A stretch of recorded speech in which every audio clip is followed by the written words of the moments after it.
히브리서 11장입니다.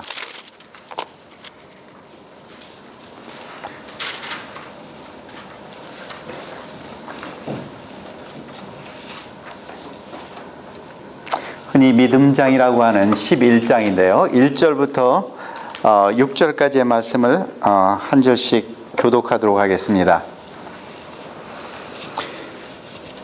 다 찾으셨으면, 믿음은 바라는 것들의 실상이요 보이지 않는 것들의 증거니,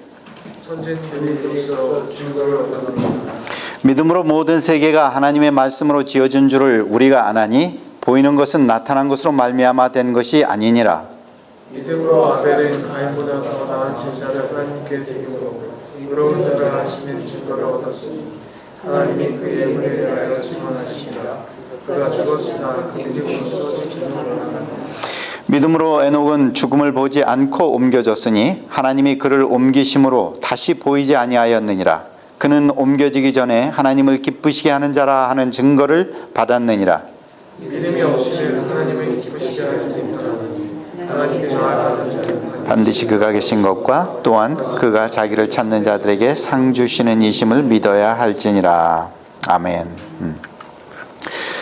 자, 여기 1절에 보면 믿음은 바라는 것들의 실상이요.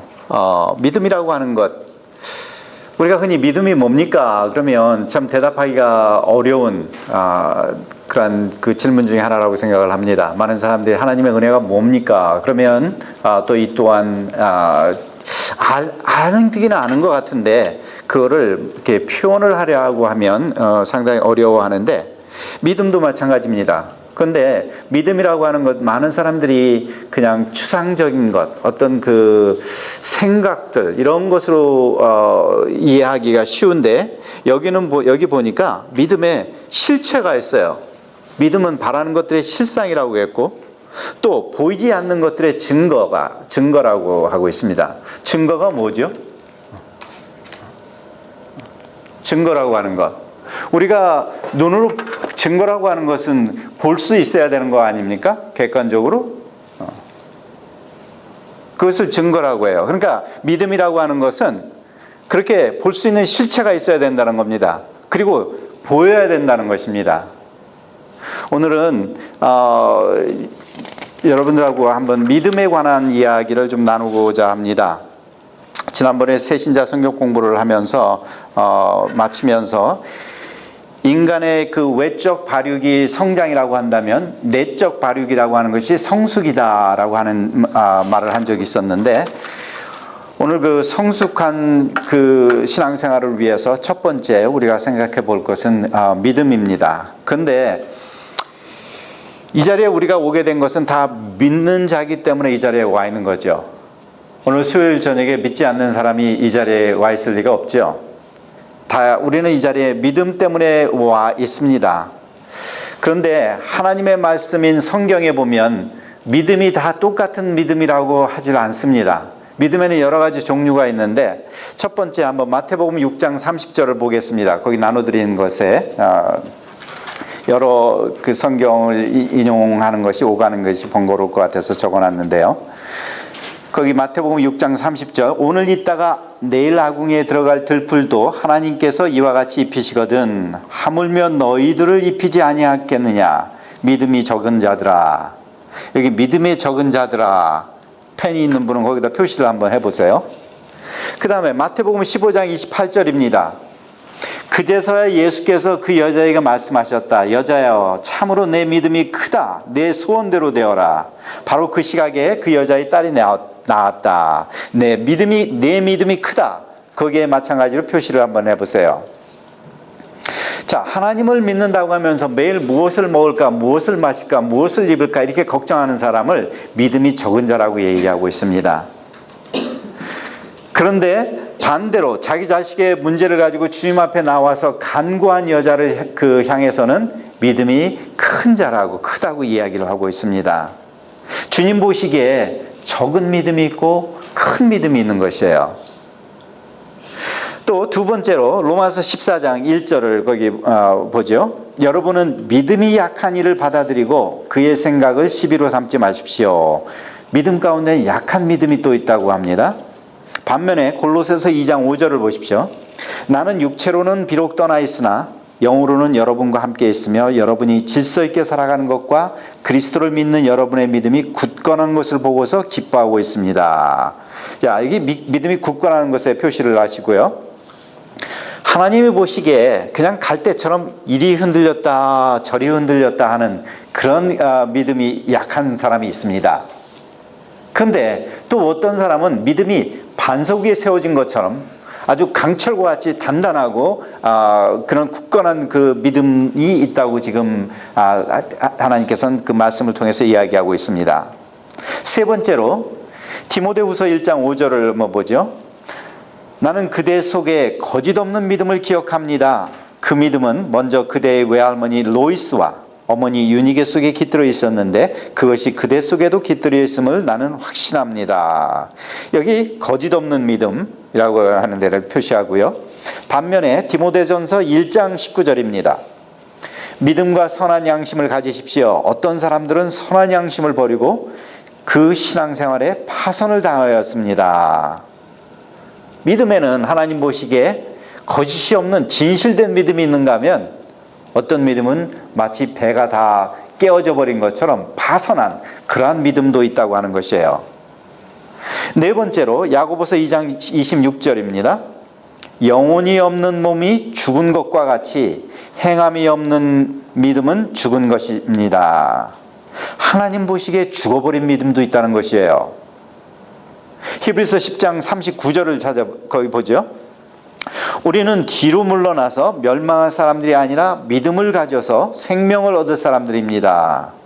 자, 죽은 믿음이 있는가 하면 영생을 얻을 만큼 싱싱하게 살아있는 그런 믿음도 있다고 하는 것입니다.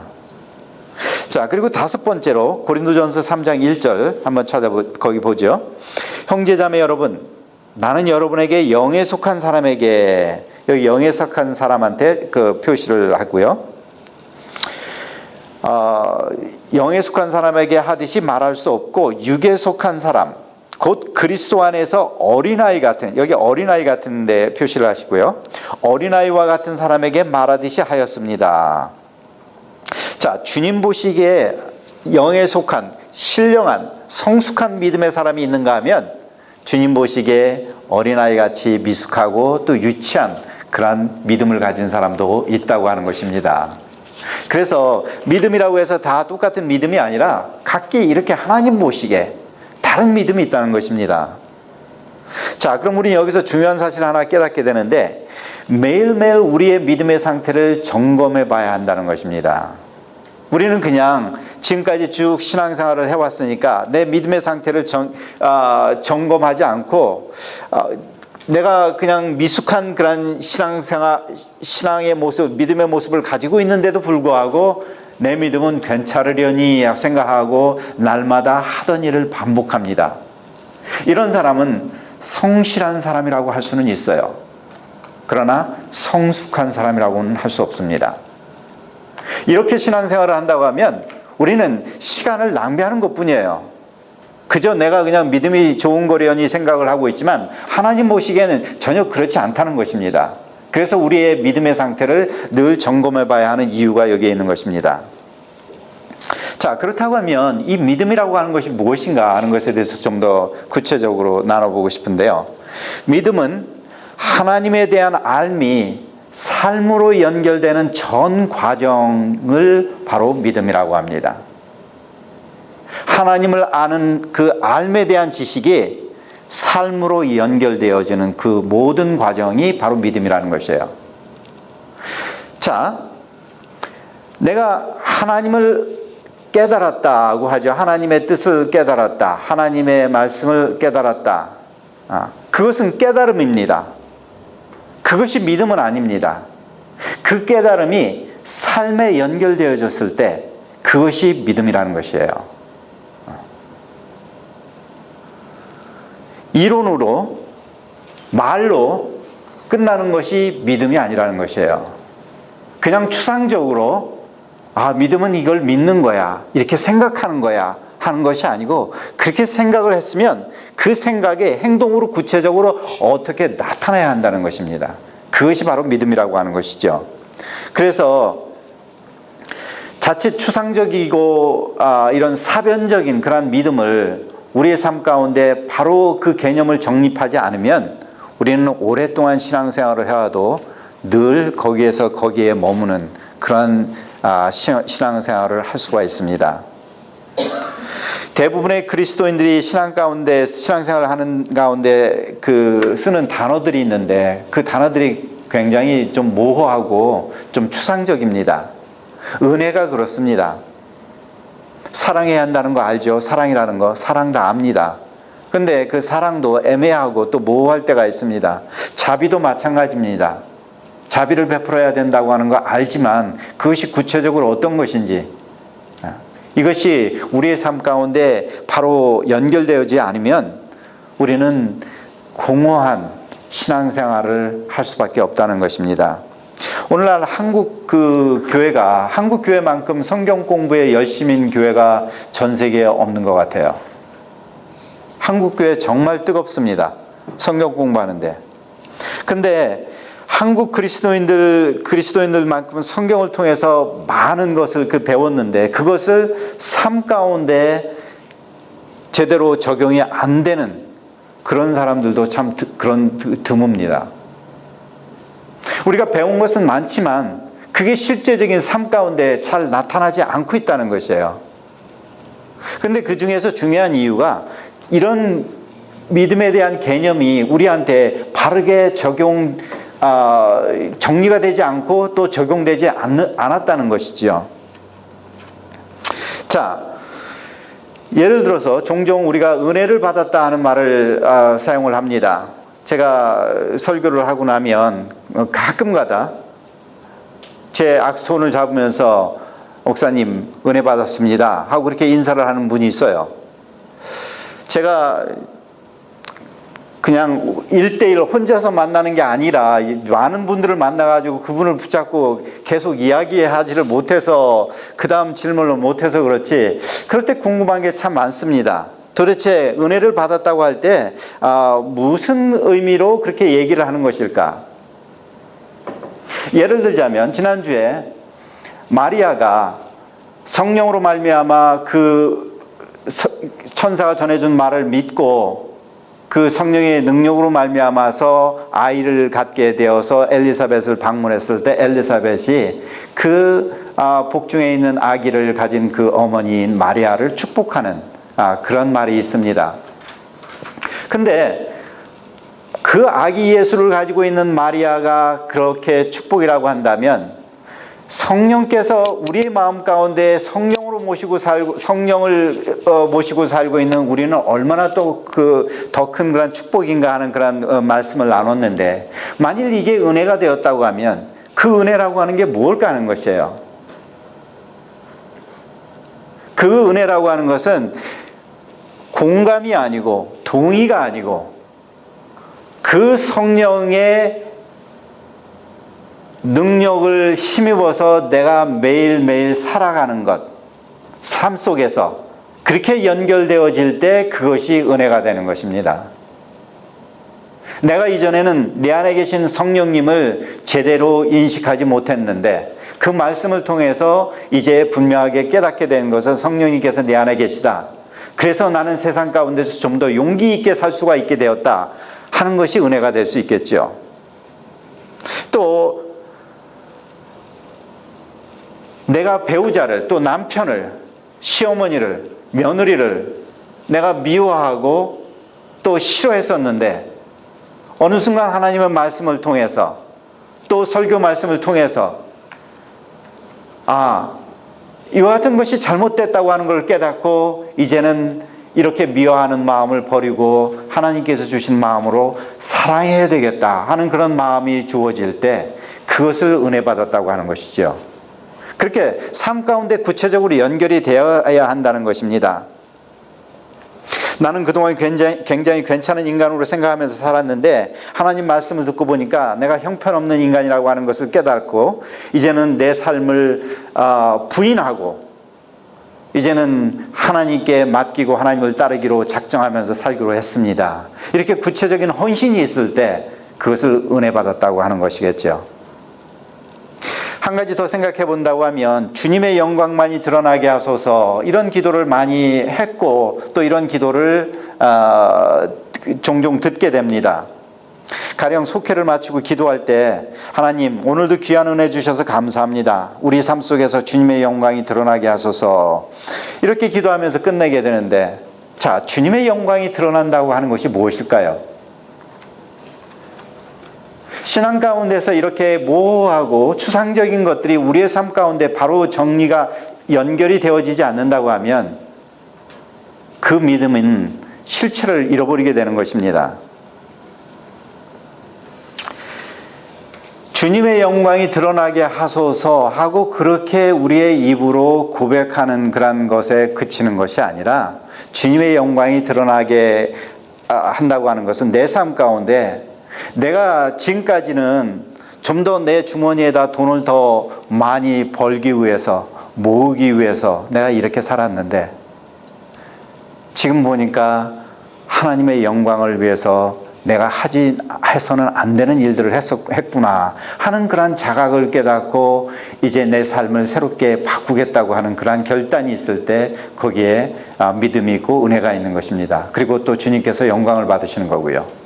그동안엔 내가 100불을 가지고 생활을 했는데 그렇게 찝찝하게 얻은 돈으로 사는 것보다 10불을 벌더라도 내가 주님 앞에 부끄럽지 않게 그렇게 벌어서 주님이 기뻐하는 삶을 사는 것이 옳은 것이다 라고 하는 것이 깨달아졌다고 하면 그것이 믿음 가운데서 삶에 연결이 되어져야 한다는 것입니다.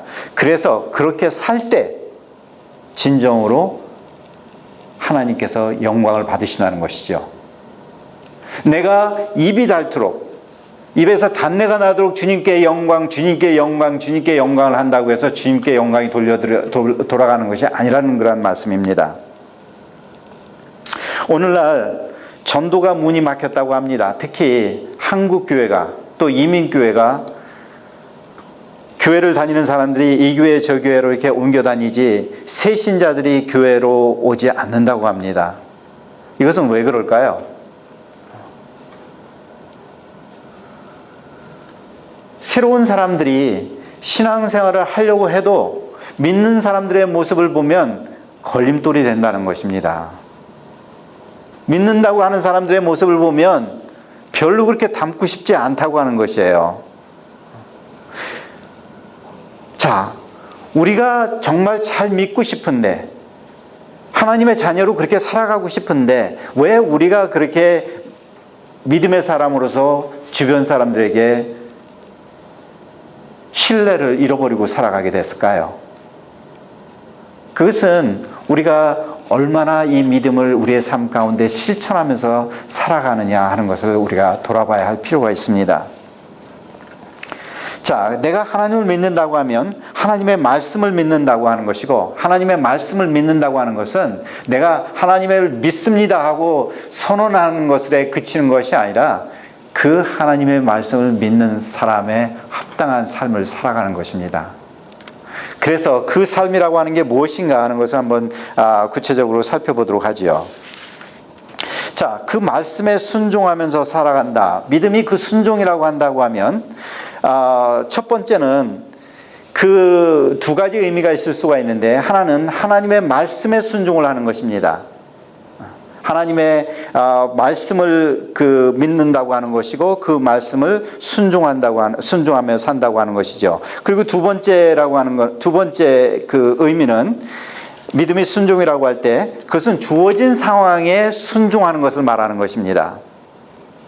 자, 우리 주변에 보면 어려운 가운데 있는 분들이 계십니다.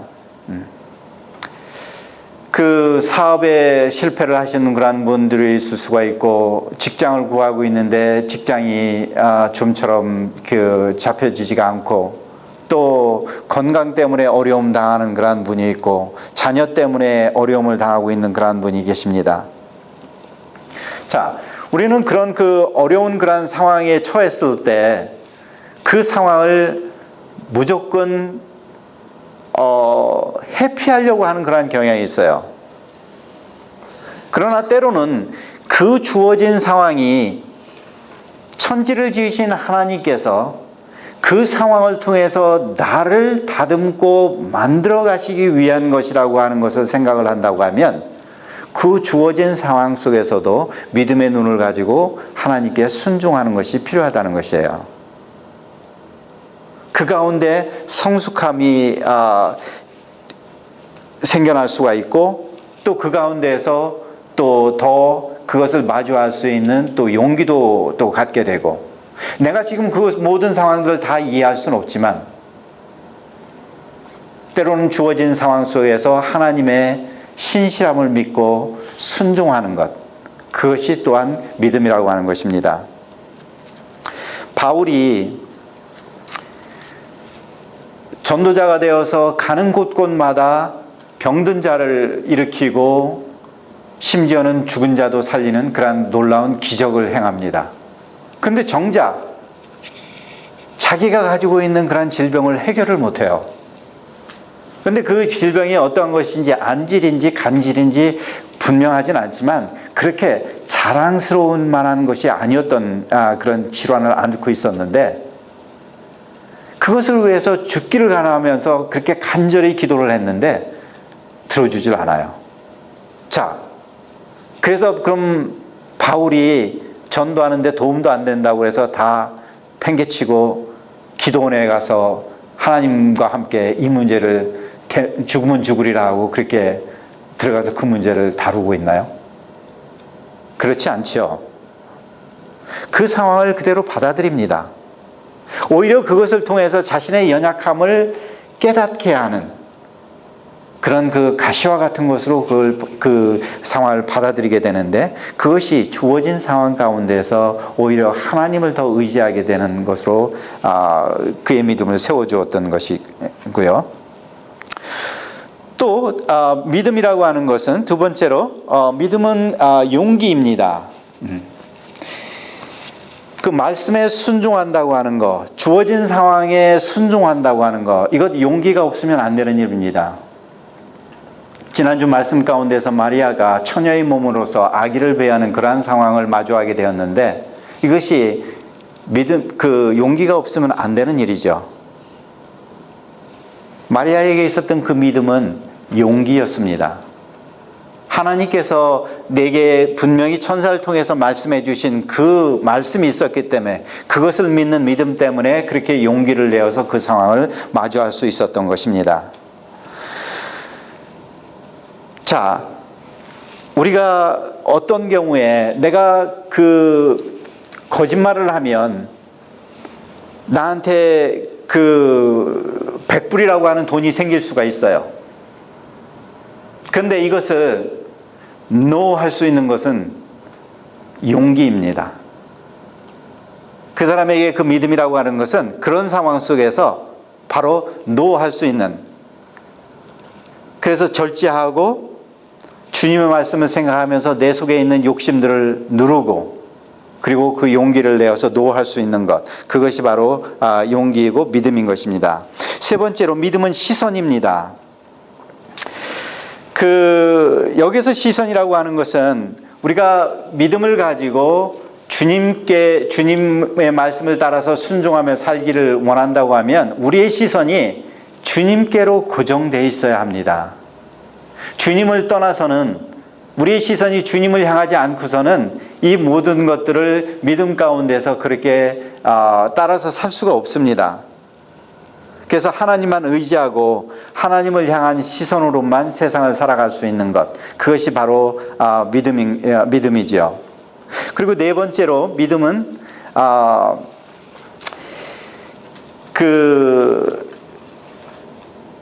내가 하나님께 시선이 고정이 되어 있고 내가 하나님을 컨트롤할 수 없다고 하는 것을 깨닫게 된다고 하면, 나는 하나님에 의해서 만들어져야 되는, 다루어져야 되는 그런 존재라고 하는 것을 깨닫게 되는 것입니다. 그것이 믿음입니다. 내가 하나님이 아니라, 내가 이 삶을 다 컨트롤하고 주도권을 가지고 살아가는 것이 아니라 하나님이 주도권을 가지고 하나님께서 나를 만들어 가신다, 다루어 가신다, 그렇게 믿고 살아가는 것이 바로 믿음입니다. 그리고 다섯 번째로 믿음은 신실입니다. 그러니까 천지를 창조하신 하나님에 의해서 내가 매일 그렇게 다루어지다 보면 신실해지지 않을 수가 없습니다. 성경에서 믿음이라고 하는 건 그 헬라의 원어에 보면은 그런 그 피스티스라고 하는 그런 그 단어인데, 이 단어는 신실이라고 하는 그런 뜻을 가지고 있습니다. 그러니까 결국 이 믿음이라고 하는 것은 신실과 동의어라고 하는 것을 알 수가 있어요.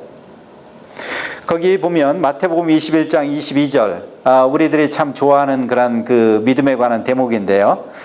여기에서 그 믿음이라고 하는 것을 신실이라고 하는 단어로 바꾸면 어떻게 되는지 직접 한번 해보시죠.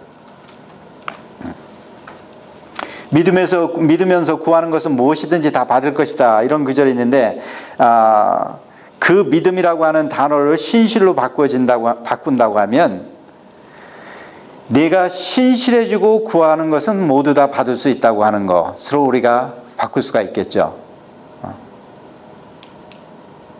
우리는 그래서 이 믿음이라고 하는 것을 자칫 내 욕심으로, 내가 바라는 것으로 이걸 바꿔서 생각을 하게 되는데, 실제로 바꿔야 되는 것은 믿음이라고 하는 것이 신실이라고 하는 걸로 바꿔줘야 하는 것이에요.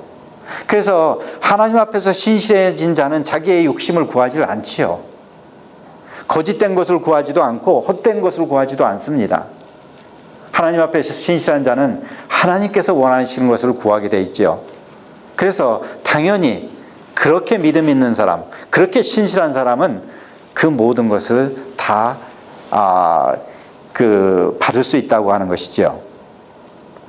우리가 어떤 사람을 가르쳐 가지고 저분은 참 믿음이 좋은 분이다라고 하는 그런 그 말들을 할 때가 있는데, 그것은 우리가 생각하기에는 저분은 교회도 열심히 가고 성가대도 열심히 봉사하고 찬양다에서도 그렇고 교회 여기저기서 봉사하는 그 모습을 보면서 그것을 생각하면서 믿음이 좋은 것이다, 이렇게 얘기를 하는데, 우리가 그것을 다시 한번 생각을 해서 그 믿음이 좋다고 하는 것은 저분은 참 신실하신 분이다 라고 하면 그 믿음이 더 분명한 정의가 되겠지요.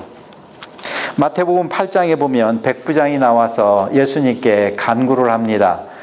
자신의 그 필요에 따라서 와서 예수님 앞에 무릎을 꿇고 간구하는 것도 아니고 자기 집에 있는 종을 위해서 간구를 하는 겁니다.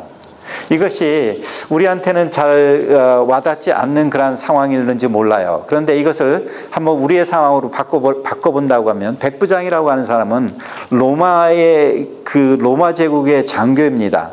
그렇다고 하면 옛날에 우리가 일본에 의해서 식민 시대를 살았던 적이 있잖아요. 그러니까 일본인 장교가 어느 날 조선인 청년 앞에 와가지고 무릎을 탁 뚫고 나더니 우리 집에 있는 조선인 그 노예를 위해서, 종을 위해서 좀 제발 좀 고쳐달라고 사정하는 것입니다. 바로 그와 같은 상황에서 예수님이 이스라엘에도 이와 같은 사람, 이런 믿음을 가진 사람을 보지 못했다고 그렇게 얘기를 합니다. 여기서 말하는 그런 이 백부장의 이 믿음이라고 하는 것은 눈에 보이는 그런 믿음이라, 내가 보지 못했다고 했는데 여기서 눈에 보이는 믿음을 말하는 것입니다. 믿음은 또한 이렇게 보이는 것인데, 이렇게 그 백부장의 믿음이 보였던 것처럼 바울이 한 번은 바나바와 함께 선교를 갔는데 그 루스드라라고 하는 곳에를 갔습니다. 그랬는데 그 많은 사람들 가운데 바울이 설교를 하고 있는 가운데 유독 한 사람의 믿음이 보였어요.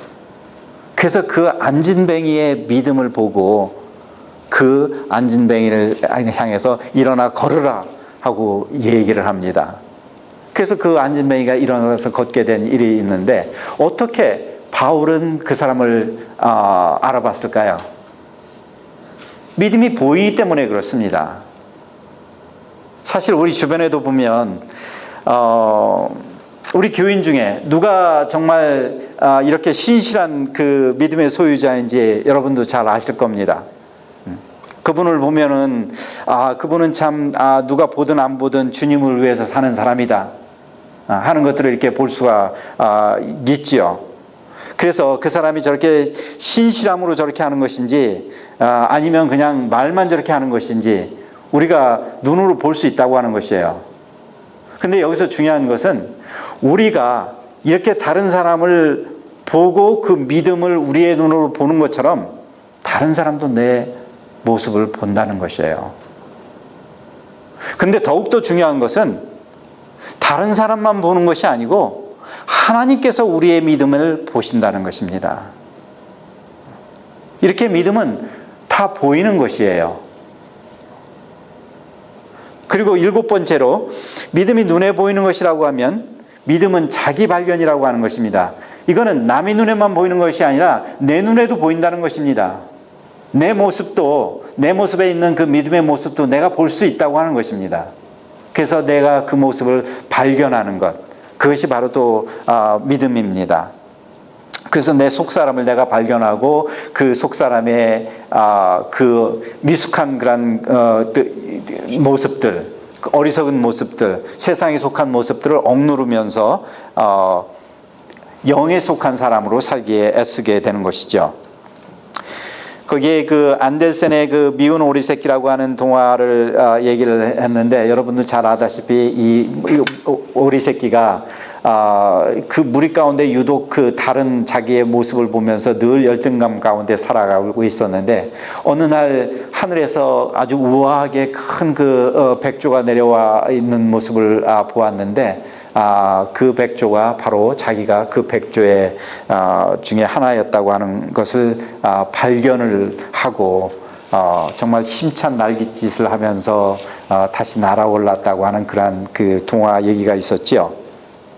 바로 우리의 믿음이라고 하는 것은, 믿음의 자기 발견이라고 하는 것은 그리스도 안에서의 나의 같은 속사람을 발견하면서 성령님의 도움으로 말미암아서 그렇게 날아오르는 백조와 같은 그런 믿음이어야 한다고 하는 것입니다. 8번째로 믿음이 자기 발견임을 알게 된다고 하면 그 다음에 그 믿음은 자기 가꿈이 되어야 한다는 것입니다. 내가 나를 발견을 했는데 보니까 그렇게 엉성한 모습, 거친 모습, 다듬어지지 않은 모습을 보게 되는 것이에요. 그래서 그것을 끊임없이 가꾸고 하는 것이 바로 믿음이다라고 하는 것이고요. 그 다음에 우리가 생각해 볼 것은 믿음은 자유입니다. 9번째, 믿음은 자유입니다. 그 담배를 끊어보신 경험이 있은 분도 계실 거고, 아니면 주변에서 담배를 오랫동안 피우다가 끊으신 분들을 본 분도 계실 겁니다. 근데 그런 경우에 대부분 둘 중에 하나인데요. 어떤 분은 한 번에 어떤 계기가 있어가지고 담배를 그냥 한순간에 끊습니다. 근데 또 다른 분은 자기의 의지로 끊임없이 정말 힘들게 어렵게 하면서 많은 분들이 실패하지만 그 중에는 또 간혹 그런 가운데서 끊는데 성공하는 분이 있어요. 근데 단번에 그렇게 끊는 분들은, 예를 들면 건강 때문에 아주 샤킹한 뉴스를 받았다든지, 아니면 신앙 가운데 성령님의 도움으로 말미암아서 더 이상 어떻게 내 안에 계신 성령님이 계신 내 성전을 더럽힐 수가 있겠는가 하고 해서 성령님의 도우심으로 그렇게 끊는 분도 계실 거고요. 근데 어떤 분은 의지로 그것을 끊기 위해서 무던히 노력을 하는 분이 있습니다. 그래서 겨우겨우 하다가 또 실패하고 그러다가 일주일을 넘고, 다시 또 실패하다가 또 다시 해서 도전해서 한 달을 넘고, 이래서 이게 좀 기간이 가면 그 다음에 어느 정도가 되면 이젠 이게 아까워가지고 그걸 무너뜨리지 못해요.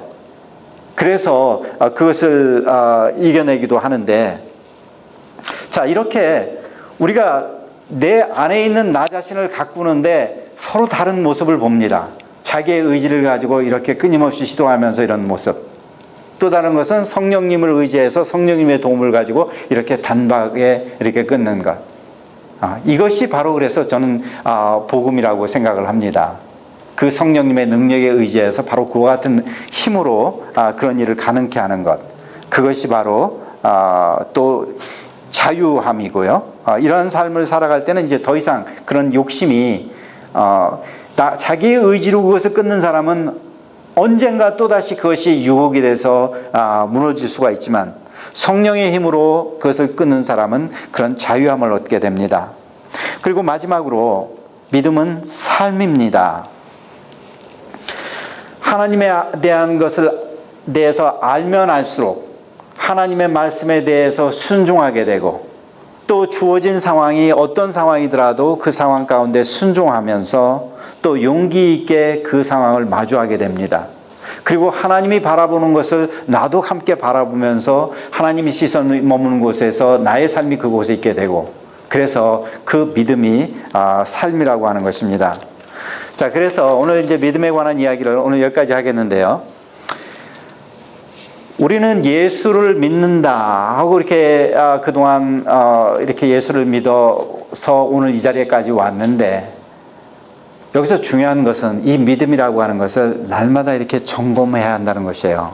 믿음에는 종류가 여러 가지가 있는데, 하나님이 보시기에 나의 믿음은 어떤 모습인지, 내가 여기서 다시 세워야 될 것은 무엇인지 바라보기 위해서는 내 모습을 점검해야 되고, 또 그 가운데서 도우시는 성령님을 바라보고 의지할 때 그 가운데 하나님께서 주시는 그런 자유함도 있고 또한 능력도 힘있게 되는 것이지요.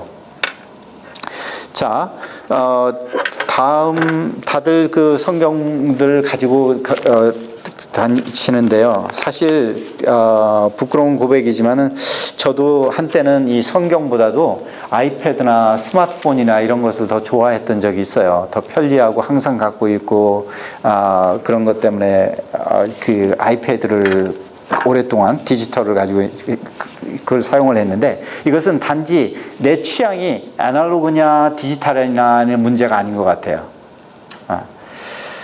제가 이제 다시 이제 성경을 들고 다니기 시작을 하면서 느끼게 되는 것은 결정적인 그런 이유가 하나 있는데, 디지털로 아이패드나 다른 것으로 이렇게 볼 때는 내 흔적이 남질 않아요. 내 흔적이 없어요.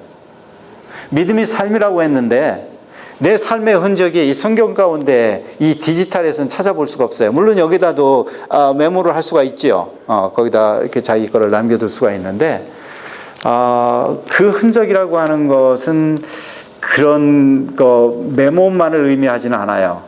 내가 이 말씀을 보았을 때, 어느 그 말씀을 보았을 때 그 말씀 때문에 정말 내 가슴이 뜨거워지고, 아니면 그 말씀 때문에 내가 눈물 펑펑 흘리면서 했었던 그런 그 흔적들, 그런 기억들, 그것이 이 성경을 가지고 있을 때 훨씬 더 생생하다고 하는 것이에요. 그래서 가급적이면 성경을 다들 가지고 같이 한번 성경을 공부하면서 배워나가도록 하겠습니다.